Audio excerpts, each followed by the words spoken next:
Hey there, welcome back to Boring History, where we make the past anything but dull. Today, a living tapestry of soil, sweat, and stories. Over the next hour or so, we're going to wander its muddy lanes, meet its people, and uncover the rhythms that kept it alive. This is a 10-part journey, and I promise it'll pull you in like a fireside story on a cold winter's night. So grab a cozy drink, settle in, and let's start walking. Imagine it's dawn, and the lives of its people were bound by the land and their faith. For most villagers, the world beyond their fields was a mystery, a place of whispered dangers and unseen wonders. Their lives began and ended within a stone's throw of their birthplace. Each day a dance with survival, shaped by the seasons and the ever-present shadow of the Lord's manor. Beyond the cottages stretched the fields, patchwork strips of earth where the village's survival was sown and reaped. At the center of it all was the village green, a patch of common land buzzing with life. This wasn't just grass. It was the soul of the community, where children played, traders bartered, and lovers whispered under the stars. Nearby loomed the Lord's manor, a hulking presence of stone or timber, watching over everything like a hawk. Life here followed the season's rhythm. Spring brought the hopeful sowing of seeds, summer the backbreaking work of haymaking, autumn the frantic harvest, and winter the quiet mending of tools by firelight. Every task was a ritual, every day a step in the dance of survival. Villagers rose with the sun, their hands calloused from plows and sickles, their hearts tied to the land. But it wasn't all toil. The marketplace skirting the marketplace. You'd hear the clink of pottery and the chatter of gossip, a riot of color and sound. At night, bonfires lit up the green, and stories wove the community together. Tales of saints, spirits, and secrets whispered in the dark. This isolation was a double-edged sword. The village was a refuge from the chaos of the outside world. Bandits in the forests, hierarchical yet interconnected. The Lord sat at the top, his manor a symbol of power, but his authority rested on the sweat of the peasants below. Every villager had a role: smith, midwife, reeve, plowman, each a thread in the community's fabric. The economy ran on barter, not coins. Grains, livestock, or labor were traded. Trust the unwritten currency binding neighbor to neighbor.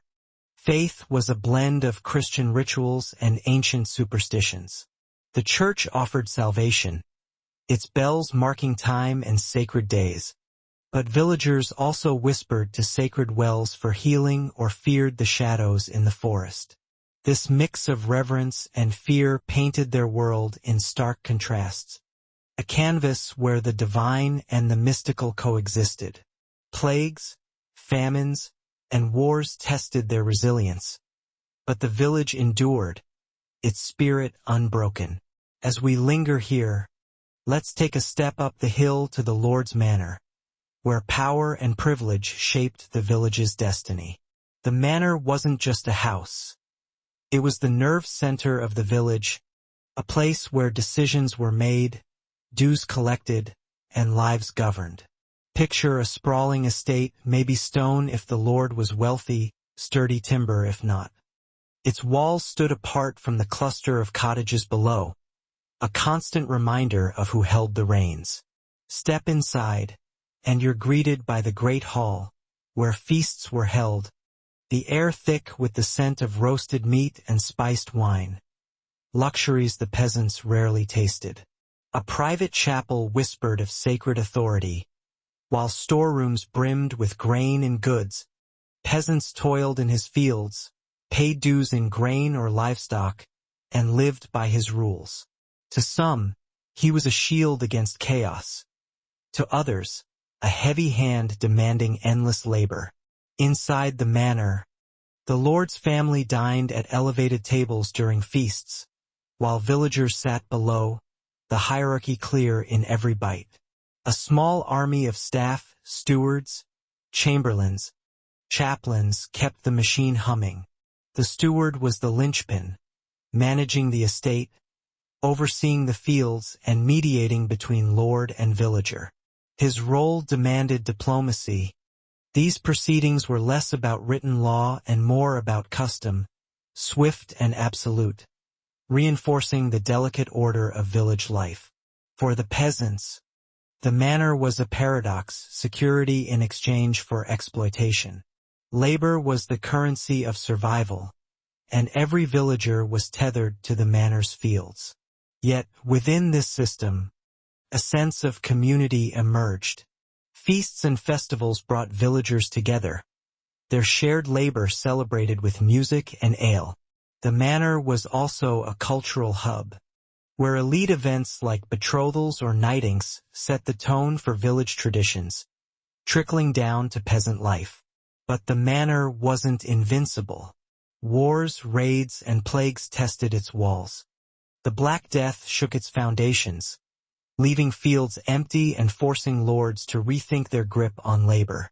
As populations dwindled, peasants gained leverage, demanding wages or better terms. These shifts hinted at the unraveling of the feudal system, a whisper of change that would echo through centuries. As we leave the manor's shadow, let's turn to the church, where faith and daily life intertwined. Its bells rang out at dawn, calling villagers to prayer, marking the rhythm of their days. Step inside, and you're greeted by cool stone walls, stained glass casting colorful halos, and the faint scent of incense. This was where villagers came to be baptized, married, or laid to rest, a sacred space that held their lives from cradle to grave. The church's calendar set the pace of life, with Sundays for worship and saints' days for rest and celebration. Easter and Christmas swept the community into a shared rhythm of joy and reverence. The priest, often the only literate soul, was a bridge between the divine and the earthly. He read scriptures, recorded births and deaths. But faith wasn't just Christian. Villagers prayed to saints but also left offerings at sacred wells, believing in their healing powers. They wore charms to ward off evil, their lives a blend of official doctrine and ancient superstitions. The church absorbed these older beliefs, creating a spiritual world where the divine and the mystical coexisted. A villager might cross themselves before planting seeds, whispering a prayer to both God and the spirits of the land.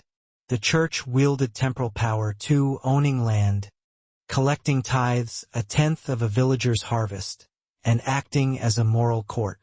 Church courts dealt with sins like adultery or blasphemy.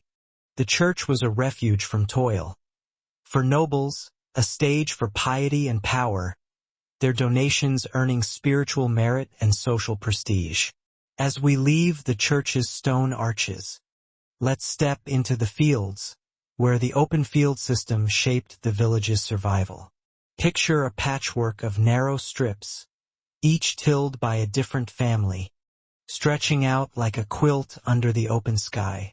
This was the open field system, a method as ingenious as it was communal. No one owned a single chunk of land. Instead, villagers worked scattered strips, ensuring fairness and shared risk. The fields were rotated, grain one year, legumes the next, then left fallow, keeping the soil fertile without modern science. Villagers worked together, plowing with oxen, sowing seeds, and harvesting under the autumn sun. Their tools were simple, wooden plows, sickles, scythes, but they were lifelines, forged and mended by the village blacksmith. Decisions about planting or resting the land were made together, often on the village green in a kind of rustic democracy. The reeve, a villager chosen to oversee the fields, settled disputes over boundaries or stray livestock. These meetings strengthened the community, weaving bonds as strong as the furrows in the earth. Disputes flared over a trampled crop or a wandering cow, but the reeve's wisdom kept the peace. Livestock were as vital as the fields. Cows plowed, chickens laid eggs, pigs provided meat, and goats gave milk. The herdsman, ever watchful, guided flocks through pastures, protecting them from wolves or thieves. The fields and livestock created a rhythm of labor and hope that pulsed through the seasons. Spring was a time of renewal, with villagers sowing seeds and praying for rain. Summer brought haymaking, the fields alive with the sweep of scythes and the laughter of children learning their tasks. Autumn was a race to harvest before the frost, the air thick with dust and anticipation. Winter slowed the pace, but work never stopped. Tools were mended, animals fed, and prayers whispered for spring's return. This cycle was sacred, tied to rituals that blended faith and superstition. As we follow this rhythm, let's gather on the village green, where the community came alive. The village green wasn't just a patch of grass. It was the heart of the community, where hierarchies softened if only for a moment. Children chased each other, their laughter mingling with the lowing of grazing cattle. Traders haggled over baskets of eggs or bolts of cloth, their voices a rhythmic chant. At night, bonfires glowed, and stories wove the community together. Markets and fairs turned the green into a vibrant bazaar, where villagers traded surplus grain for salt or iron, and traveling merchants brought exotic goods and news. Bartering was an art, a dance of wit and trust. These celebrations blended Christian and pagan roots, with prayers to saints mingling with ancient rites to bless the fields. The green was also a place of communication, the rhythmic grind of stones a constant song. The miller, a figure of necessity and suspicion, oversaw this transformation, turning wheat into flour, the stuff of life. Villagers paid a price, surrendering a portion of their grain to the lord who owned the mill, a reminder of the feudal web. Nearby, the forge blazed, the blacksmith shaping iron into plowshares, sickles, or weapons. The bakehouse was a warm haven, the scent of baking bread drawing villagers like moths to a flame. Women gathered here, kneading dough, sharing recipes and stories. The bakehouse was about fellowship as much as bread, a place where community bonds were needed as much as the dough. Like the mill, it was lord-controlled, with villagers paying a fee to bake. Another thread in the feudal tapestry. These places were cultural hubs, where traditions were passed down and stories told. Disputes flared over short measures or broken tools, but were resolved through dialogue, reinforcing the community's strength. These spaces were also where innovation crept in, as villagers adapted tools or recipes, blending old wisdom with new ideas. Let's turn now to the manor court, where justice was both spectacle and necessity. Picture villagers crowding into a barn or under the open sky, their breath visible in the chilly air, eyes bright with curiosity. The manor court was the village's legal heartbeat, settling disputes, upholding the Lord's law and keeping order. The bailiff presided, a local figure of status who balanced the Lord's interests with the villagers' needs. His decisions could spark peace or sow discord. The jury was made up of neighbors, their grudges and loyalties shaping justice. Offenses varied: trespassing, theft, a scolding woman disrupting the peace, each reflecting the struggle for survival. Penalties were often fines, a heavy burden for peasants scraping by. Public punishments like stocks or floggings ensured missteps were etched into communal memory. Trials by ordeal, though rare, reflected a belief that God would reveal the truth. The court was a mirror of the village's values, its hierarchies, and its fears, showing us a world where justice was about community as much as law. Let's now meet the people who made the village tick, from the reeve to the plowman. Every villager had a role. The herdsman, a quiet guardian, led livestock through pastures, protecting them from wolves or thieves. The midwife guided mothers through childbirth, her knowledge of herbs and charms a blend of science and superstition. The plowman carved furrows in the earth, his labor a dance with the land's moods. Children chased birds from fields or fetched water, their small hands learning the tasks that would define their lives.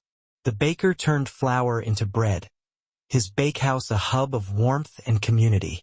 The blacksmith's forge was a crucible of transformation, shaping iron into tools and weapons. The miller, tied to the grind of the mill, was both essential and mistrusted, his scales scrutinized for fairness. The carpenter shaped wood into homes and halls, his craft a testament to endurance. Telltales wove news and lore into the village's fabric, their words binding past to present.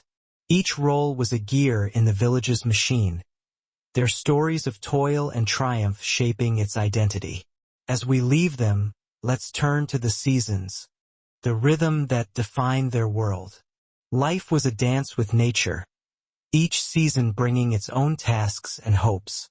Spring was a time of renewal, with villagers sowing seeds and praying for rain. The air was alive with the scent of turned soil and the shouts of laborers, their prayers mingling with the church's bells. Rituals marked the season, blending faith and superstition. Summer was relentless, the sun beating down as villagers turned to haymaking, the fields alive with the sweep of scythes. Autumn was a race to harvest, the air thick with dust and anticipation. Winter slowed the pace, the village turning inward, huddling by fires to mend tools and spin tales. Feast days like Christmas brought warmth and worship, weaving sacred and secular into a tapestry of resilience. The seasons were more than a cycle. They were a way of life, each one a chapter in the village's story. Even as plagues or wars disrupted the cycle, the seasons endured, a constant in a world of uncertainty.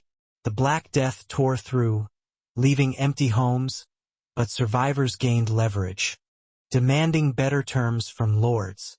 Wars trampled fields, and new lords brought new rules, but the village adapted, its traditions an anchor in turbulent times. The rise of markets and money loosened feudal chains, while religious reforms stirred new ideas. The village's stones and beams, rebuilt after disasters, tell a story of survival, their scars a testament to the human spirit. As we come to the end of our journey, let's pause and look back. The medieval village was a world of resilience, community, and adaptation, a tapestry woven from countless threads, fields and faith, toil and triumph. Today, its echoes linger in the countryside, in the greens and churches that still stand, whispering of a time when community was everything. The village teaches us about connection, about the power of shared stories. Thank you for joining me on this journey through boring history. And let's keep wandering the past together. Until next time, keep listening for the whispers of history. They're all around us.